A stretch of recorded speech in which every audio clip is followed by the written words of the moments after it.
जय हिंद दोस्तों, स्वागत है आपका और एक नए वीडियो में और एक नए टॉपिक के साथ। उतरते ही लगाए भारत माता की जय के नारे, पाकिस्तान सुन।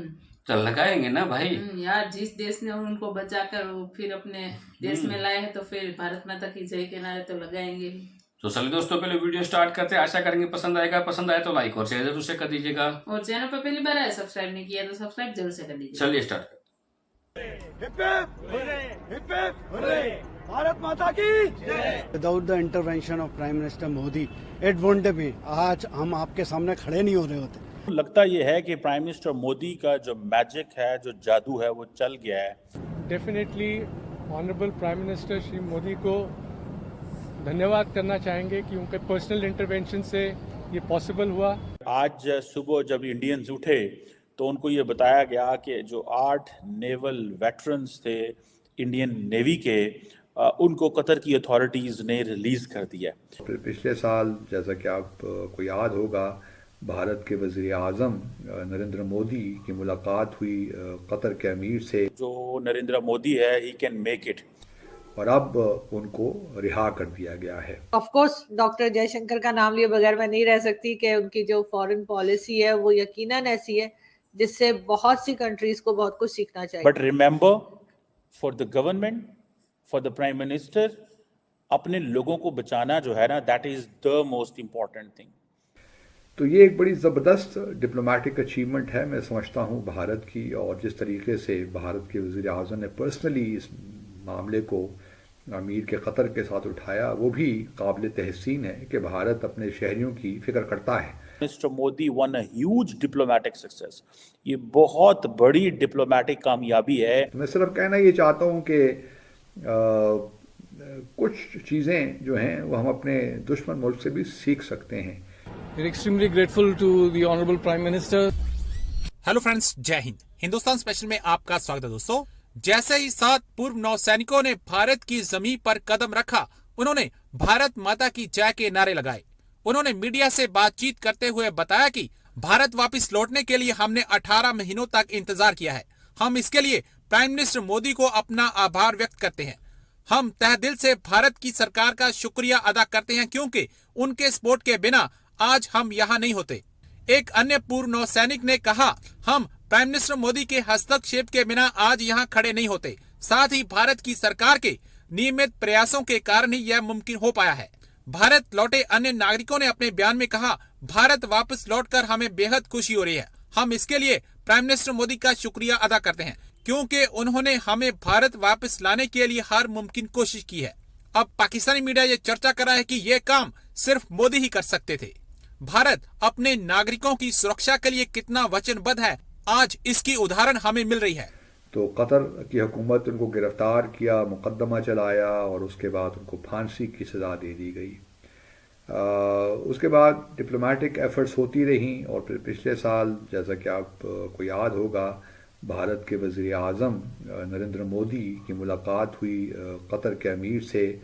उसके बाद उनकी जो डेथ सेंटेंस थी उसको लाइफ सेंटेंस में तब्दील कर दिया गया और अब उनको रिहा कर दिया गया है और वो अब भारत वापस आ पहुंच गए हैं। तो ये एक बड़ी ज़बरदस्त डिप्लोमेटिक अचीवमेंट है, मैं समझता हूँ, भारत की। और जिस तरीके से भारत के वज़ीर आज़म ने पर्सनली इस मामले को अमीर के कतर के साथ उठाया, वो भी काबिल तहसीन है कि भारत अपने शहरियों की फिक्र करता है।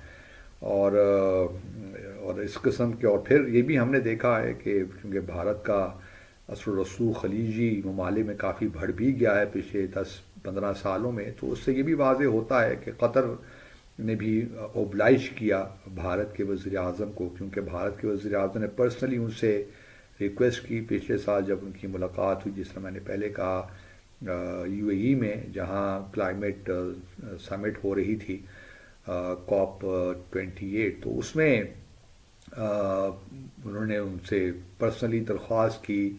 तो उस लेवल पे जब दरख्वास्त हो जाए तो फिर ऑब्वियसली जो कंसर्न दूसरे साइड होती है उनके लिए ज़रा मुश्किल हो जाता है ना कहना, लेकिन और अमीर उनके पास अथॉरिटी थी, तो उन्होंने उसको 8 जो नेवी के ऑफिसर्स थे उनको माफ़ कर दिया और अब वो भारत पहुंच गए हैं। तो मैं सिर्फ कहना ये चाहता हूं कि कुछ चीज़ें जो हैं वो हम अपने दुश्मन मुल्क से भी सीख सकते हैं कि किस तरह वो अपने शहरियों को जहाँ कहीं भी हैं उनके मफाद को लुक आफ्टर करते हैं। लगता ये है कि प्राइम मिनिस्टर मोदी का जो मैजिक है, जो जादू है, वो चल गया है।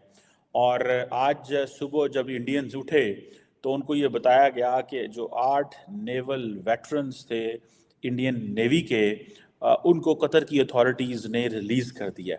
और ये जारी बात है, आपको पता है कि 2022 से जो थे वो जेल में थे और इनके ऊपर जो चार्जेस थे वो बड़े सीरियस थे, और इनको डेथ सेंटेंस सुना दी गई थी। और ऑन द चार्जेस ऑफ एस्पिनेज, ये एक that was not something very, जैसे कहते हैं ना कि कोई अच्छी नहीं थी इंडियंस के लिए। लेकिन इसके ऊपर बड़ी पहले भी हमने ये बात की थी कि जो नरेंद्र मोदी है ही कैन मेक इट। और जो रिसेंटली मोदी साहब की उधर मुलाकात हुई COP28 पे, if I am not wrong, उधर अबू धाबी में, वहाँ पे भी, या दुबई में आई थिंक हुआ था, तो वहाँ पे भी यही जो मेजर डिस्कशन हुई थी। याद रखिए कि कतर और इंडिया के जो बायलैटरल ट्रेड है वो तकरीबन $19 बिलियन के करीब है, जिसमें जो इंडिया की इंपोर्ट्स हैं from Qatar they are about $17 billion, और इंडिया की जो एक्सपोर्ट्स हैं वो तकरीबन $2 अरब के करीब हैं। Largely it's an LNG, LPG, chemicals, petrochemicals, plastic, aluminium वगैरह जो है वो कतर एक्सपोर्ट करता है इंडिया को। देखिए, ये बड़ी इंपॉर्टेंट चीज़ें होती हैं। ये जो डिपेंडेंस है ना, हम एक बोलते इंटरनेशनल रिलेशंस में एक थ्योरी है कॉम्प्लेक्स इंटरडिपेंडेंस। ये कॉम्प्लेक्स इंटरडिपेंडेंस है, ठीक है जी, कि आप इतने ज़्यादा डिपेंडेंट है एक बंदे के ऊपर, एक चीज़ के ऊपर। इसीलिए पाकिस्तान को भी अक्सर इनकरेज किया जाता है कि इंडिया के साथ कारोबार करें, लेकिन हम उस वक्त ना ये चीज़ें कर सके। बट लेट्स अंडरस्टैंड कि just before the elections prime minister Modi one a huge diplomatic success. ये बहुत बड़ी डिप्लोमेटिक कामयाबी है कि आप अपने 8 जो बंदे जिनके ऊपर जासूसी का इल्ज़ाम है और उनकी अदालत ने उनको सजाए मौत दी है, ठीक है जी।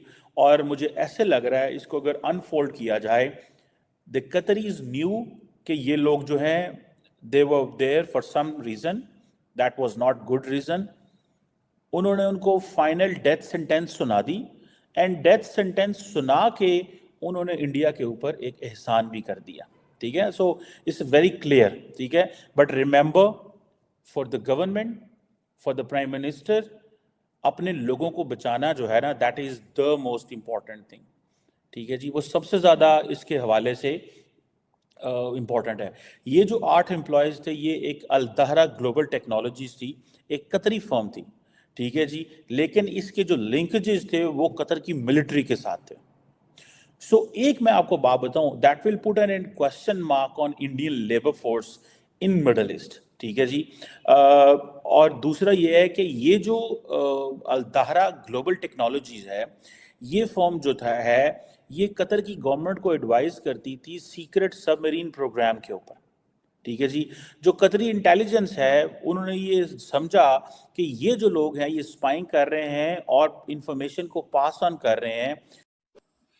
तो भाई मोदी की गारंटी है और ये अब हमें तो सब कुछ लगता हो ही रहा था, है। कतर को तो झुकना ही पड़ेगा। और दूसरी सबसे जो मेरे को अभी एक वाकया याद आ गया कि मोदी साहब जो है वो बोलते थे ना हर बार कि भाई हमारे देश के पास इतनी ताकत है ना कि हमें दूसरे देश के वीजा के लाइन में नहीं खड़ा रहना पड़ेगा, वो लोग हमारे देश के वीजा की लाइन पे खड़े रहेंगे। ये वाकया आपने कहीं ना कहीं भाषण में सुना होगा मोदी जी के, तो ये सत्य है।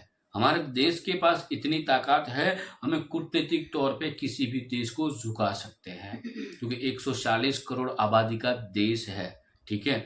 इकोनॉमी के तौर पे 5th नंबर पे हम आते हैं, और अब तो हमारा जो शेयर बाजार है वो भी 5th नंबर पे आ चुका है, 4th नंबर पे वो वर्ल्ड में, ठीक है। तो उस हिसाब से हमारे पास कितनी ताकत है। हालांकि 5th नंबर पे इकोनॉमी से हम आगे बढ़ चुके हैं, 4th नंबर के मतलब आ ही गए, ऐसा समझ लो। बिल्कुल, अब तो 3रे नंबर की बातें हो रही। तो भाई ताकत है हमारे। और ये जो पूरा मामला था ना, खुद मोदी जी ने पर्सनली टैकल किया, ऐसा ही समझ लो भाई।